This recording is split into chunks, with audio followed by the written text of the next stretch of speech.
So Sean Diddy Combs was acquitted of sex trafficking and racketeering charges last week.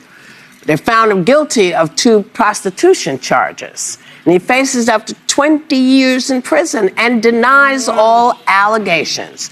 Now, many people seem to be surprised by this, but I know you were not surprised, Sonny, because you said they're never going to be able to convict him on the racketeering. On the racketeering. No, I was in the courtroom very, very often for it.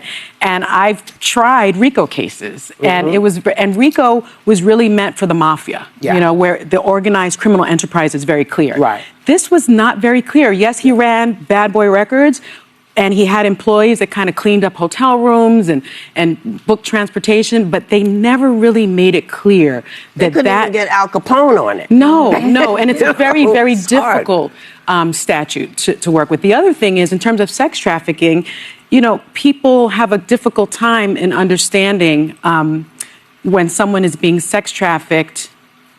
Explain why it's hard for people. It's hard for people because there was a long relationship with one of the victims. So we're talking about a 11-year relationship where someone is not saying no.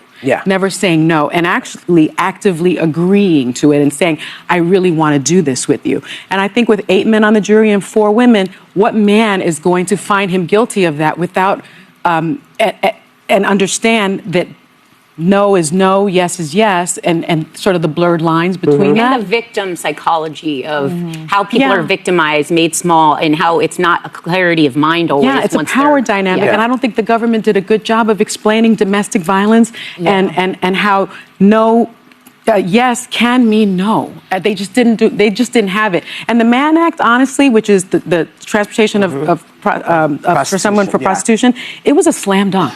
It was a slam dunk. You've got American Express receipts. You've got prostitutes that are male escorts that are saying, yes, I flew from here to have sex with someone.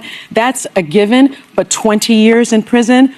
We didn't even prosecute Governor Spitzer for that very same thing. It's generally not used. That is something that the prosecution threw in so that they could get a conviction. And I will say, having been a federal prosecutor, I am a little dismayed by the fact that the judge kept Sean Combs in prison.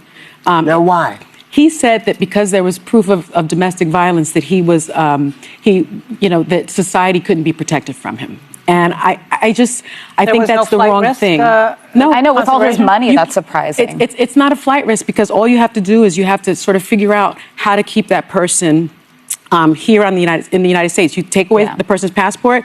Very, very hefty bond. You also take away his plane. Can I just mention, I'm mad at the prosecution over this, just to be honest. I feel like everyone was talking about this over the break. My grandmother-in-law, if you cannot meet the charge, don't, because I think so many of us saw that video of Cassie Ventura just being beaten, and we want some kind of accountability, and there's got to be a harsher sentence for abusing a woman than you do a little bit of jail time and then you're out. Like, I don't like the overreaching. See, that's domestic violence, but he wasn't charged But that's not what he was charged on. Which is the mistake you're saying. And even there were statute of limitations had run on it. And there were things that came up in the course of the investigation, like the allegations from Kid Cudi that he basically blew up his car and maybe endangered his life. That why didn't they try to charge something on that? They did, but there was no evidence. They couldn't prove it. They couldn't prove it. But you know what? I think perhaps what they did was they put all these charges on in order to get all this information out and put it out there.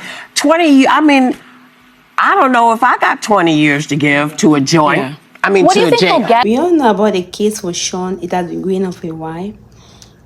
That he was accused of many, many crimes. He was being accused of domestic violence. He was being accused of child trafficking.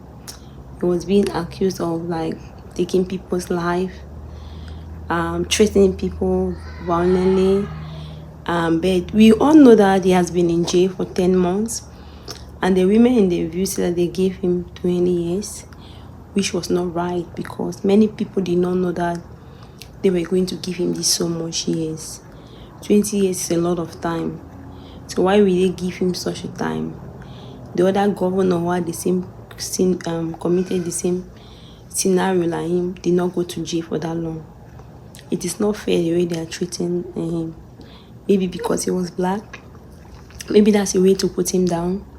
That's not right because even for the domestic violence, You cannot go to jail for 20 years for domestic violence. They'll put you in jail, but not that long. They talk about the threatening the life of the individual, blow up the car.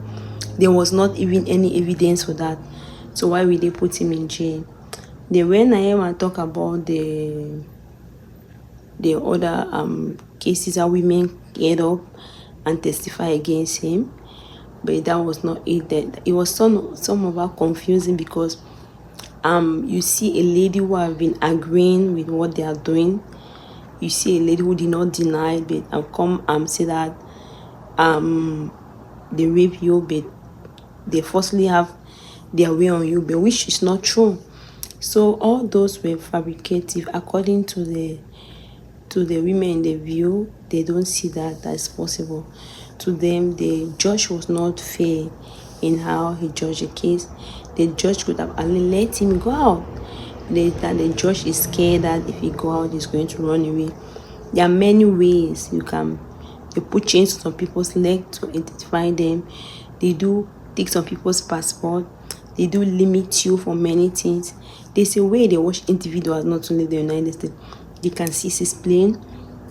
They can do many things to him. So that one, the women in the views were just saying that it looked like something is cooking behind the table without anyone knowing. So they are saying that maybe President Donald Trump might pardon him and let him go. If President Donald Trump does not pardon him, they don't know what's going to become of it. What do you think? Do you think that President Donald Trump can pardon him? Or you think that he cannot pardon him? You can see that even the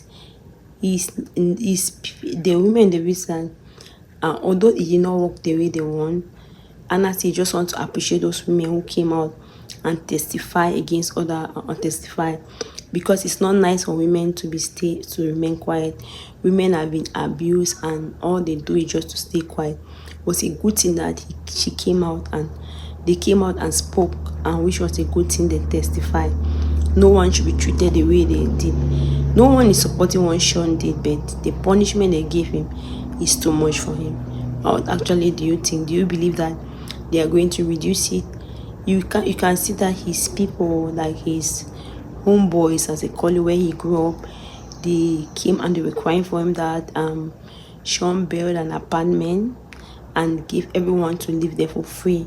So he had charity also. They talk about people in the music industry. He give you that label.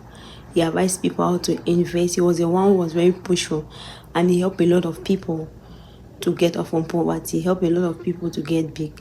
So he has a lot of charity, which make him also reduce a little bit of years. So what actually do you think about the Sean case? Can I see your opinion in the comment section? Thank you very much for watching. If you are not subscribed, please subscribe and share the video. God bless you.